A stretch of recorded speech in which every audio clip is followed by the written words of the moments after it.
morning, Bahamas. I'm Shashina Wolfarkas, and as always, it is so great to have you with us. After more than 2 years of providing a free service to the Grand Bahama community, industrial giant Polymers International is now pulling back. The company offered a vital service to Grand Bahama residents after Dorian, and that service remained in place as the island struggled with potable water supply. Italia Hall talks to residents tonight about this kind gesture offered by Polymers International. It is a goodwill gesture that began after Hurricane Dorian. Polymers International making a supply of fresh water available to residents. Since then, residents have been pulling up just at the entrance to the plant, filling up water containers, all free of charge. But all of that is expected to come to an end soon. That's according to a notice issued by Polymers International, which states that since September 2019, more than 5 million gallons of water have been donated to the community. Well, we caught up with a few persons taking advantage of the service. They say it has become a part of their regular routine, and they are grateful to Polymers for making it available. It's been a big help to a lot of people. How does it help you? It helps my mother and I. I come for the both of us. So, I knew it was going to come to an end sooner or later, but, I so appreciate them. Yeah, so life goes back to the way it was. The prices soar, and it's actually been a great help.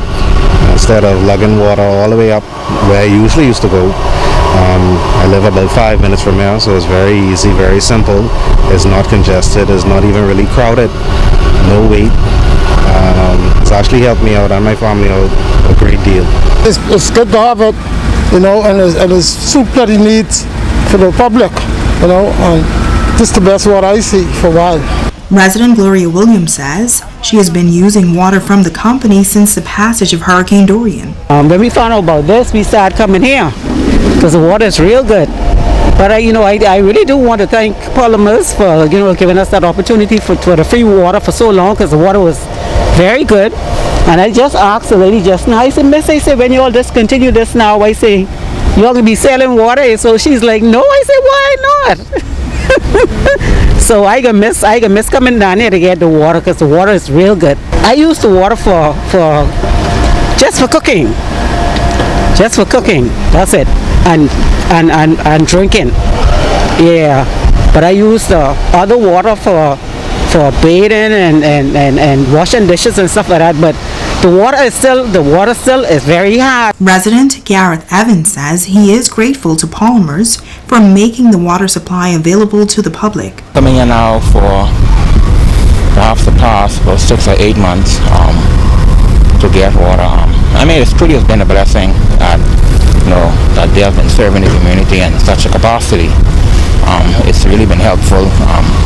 In some areas the water are still hard and a bit salt, so it's been a good service that they've been doing it for a long time. This isn't the first time they've done it, so we have to thank them, because it's really a service they've been doing to the community. So I do appreciate it very much, and I guess hopefully at some point they may reconsider and allow us to come and get water again sometime in the near future. Now, this service is expected to come to an end during the first week in August. Italia Hall, ZNS Network News. In other news, the Bahamas Communication and Public Officers Union hosting its election throughout the country today. The union represents BTC, ZNS, and the Bridge Authority. Vying for president once again is Dino Roll, who will go head-to-head with Sherry Benjamin. Other positions include the Vice President, Secretary General, Treasurer, AVPs, and trustees. Now, as you will hear in this report, members gathered today to cast their ballots in hopes that the union can progress their respective organizations. Over 700 members of the Bahamas Communication Public Officers Union are eligible to vote in the highly contested election. 83 are here on Grand Bahama and are employees of BTC and ZNS. The Maurice Moore Primary School serving as the local voting center. Incumbent Area Vice President for BTC, Charles Ellis, believes that this election is significant for many reasons. We are now the tricentennial year, and we're trying to make a difference in the union. I know many have said that the union is not what it should have been, and I agree, we still need to come together and do a lot more things. So I'm hoping that as we choose leaders and as we choose the top heads, that we choose right and we choose according to our hearts and not our feelings. The turnout also included many retirees who are also still eligible to vote. Vying for the trustee position is ZNS cameraman Roger Russell, who says he's hopeful that he will be successful once the ballots are counted. When it comes to the building, when it comes to how people were being taken care of, and I said that this time had been the opportune time for me now to go in and represent ZNS in a strong way to create a positive change for the corporation, for the BCPOU.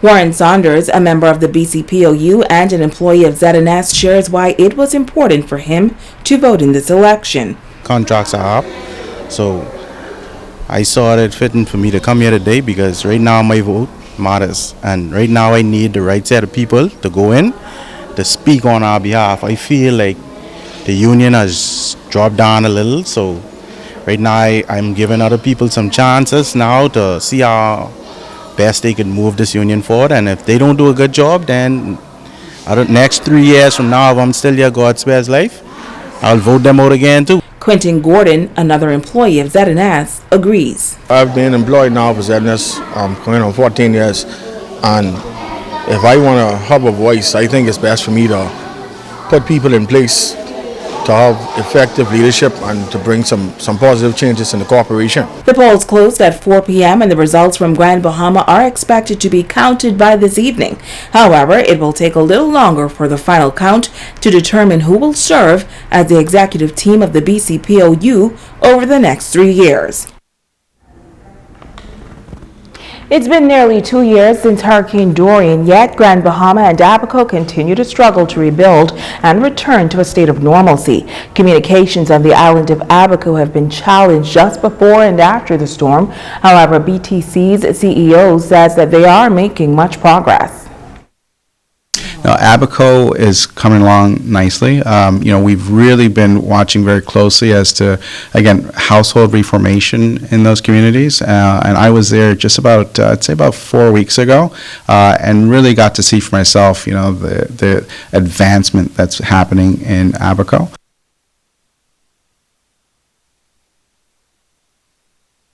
The Dundas Town areas. They are fully fiber to the home, and certainly along the Don McKay Boulevard, we now have fiber to the home available to those consumers, whether they're residential or business. So we've got a big focus on Abaco, and we're moving into the Keys next to now bring fiber to those areas. So we're pleased with the progress we've made. We've also built a new backbone up the Abaco. The full backbone of Abaco is all underground now, so the next time there's a big storm that's blowing through, we won't see the type of impact with the pole line that comes down. As you know, our network is attached to the power company's poles, and so when they go down, our cables will go down. So we've now buried that as a way to make sure that we have better resiliency going forward. And tonight we continue to highlight local farmers on the island who are pushing the envelope to improve agriculture in the Bahamas 48 years after independence. In this report, Jamila Mizik talked to a livestock farmer with over 2 decades of experience who has recently had to start over from scratch, and he says smarter farming practices are the way to go moving forward.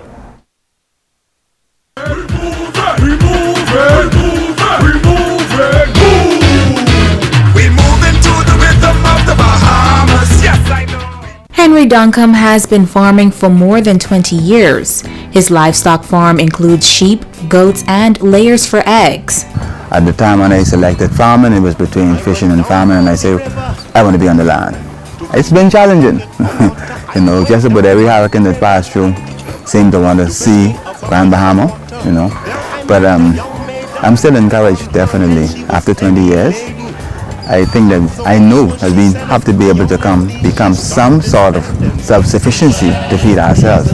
And that's one of the reasons I got into farming, because I believe that we can do it. Like many farmers on Grand Bahama, Duncombe lost everything and had to rebuild his farm due to Hurricane Dorian. He says even after the destruction, he's encouraged and that's thanks to the help farmers have been getting after the storm. Individuals and the government has been helping. I mean, even the layers, they've been donated and granted by the government. The government was assisting even with feeds. So that's really encouraging. And but we got a long way to go. A lot needs to be done. And farmers need more help than we could imagine. Duncan believes education is key, and it is important to encourage Bahamians to buy local. He says we must be able to feed ourselves, and even though a lot is being done right now, he believes a lot more will be done going forward. I think we saw what could happen, and we saw what did happen. So I'm certain people like me, we're here, and we have the will, we have the love of farming, and I believe that, and I'll get personal, I believe that if I could become successful, others will see that and will be more encouraged to do what I'm doing. He notes the importance of government subsidies in pushing the industry forward. Other countries do it. We need to look at what they're doing and do something similar. That's the only way the farmers are going to become successful in the Bahamas if we have help. All right? And the help could only come from the government, because anybody else is going to want a large portion of whatever you're doing.